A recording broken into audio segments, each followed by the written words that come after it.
هذا تصميم عمل جديد بإذن الله، سوف يتم تصميمه بإذن الله خلال يومين أو 3 أيام. هذه أدوات الشغل والفلين. وإذ قتلتم نفسا هذه مثلثات النوافذ في البيوت النجدية القديمة.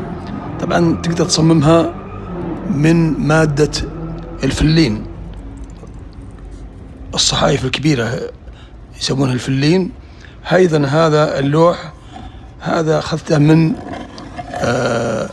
ألواح الباركيه، شفته من طول في الشارع واستغليته حطيته باب، يعني شيء تدوير. وهذا عملت له تحديد أو نحت في جسم عشان يعطي شكل جمالي، وألواح الخشب يماثل أو يحاكي الأثل آنذاك. طبعا في أدوات معينة تباع في السوق للنحت. أيضا هذه أعواد اسطوانية من حقة الخيزران، هذه أعمل بها العوارض حقة الباب. مثل ما تلاحظون عملت 3 عوارض للباب النجدي التراثي القديم. طبعا هذه الخلطة الطين مع غراء الخشب مع موية، الآن يدهن به جسم التصميم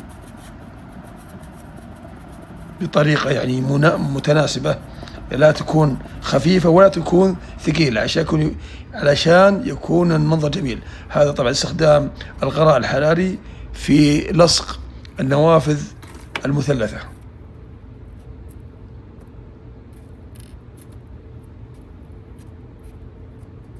طبعا الفلين هذه مأخوذة من الفلين، هذه مادة الفلين للنوافذ. طبعا هذا آخر نعمل ترتيش لجسم التصميم. أيضا بعدين في لون أبيض للكريليك علشان يكون اللون ناصع، نقوم بدهن المثلثات باللون الأبيض بألوان الكريليك. هذا اللوح الباب نعمل لها نقش نجدي بواسطة أقلام الفلوماستر أو أقلام يعني تكون ثابتة على الباب، يعني ما تمتحي. طبعا على شكل أسطر ونقاط، 5 نقاط، بعد 4، بعدين 3، بعدين 2، بعدين حبة واحدة. طبعا يعمل أيضا تدوير بلون آخر هو اللون الأحمر عشان يكون هناك تناسق في الألوان. معروفة البيوت النجدية تستخدمون الأسود والأحمر والأخضر والأصفر، هذه الألوان الدارجة في الأبواب القديمة. طبعا هذه العوارض نعمل لها تسلمكم الله تثبيت بالدبابيس. نعم، وهذه أنواع الدبابيس، فيه الذهبي فيه الفضي. الآن نعمل على تثبيت العوارض في الباب بعد ما انتهى النقش وتصميم أيضا المفتاح أو الخوخة حقت الباب. هذا الباب انتهى الآن وخلصنا منه، باقي تثبيته في المجسم.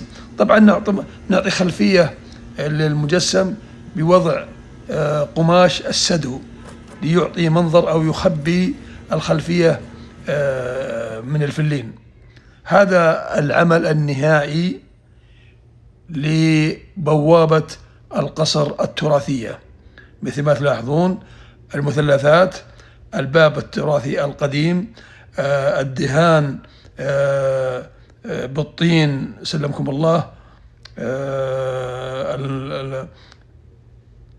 المخلوط مع الغراء والماء ليبقى بهذا الترتيب وبهذا الشكل.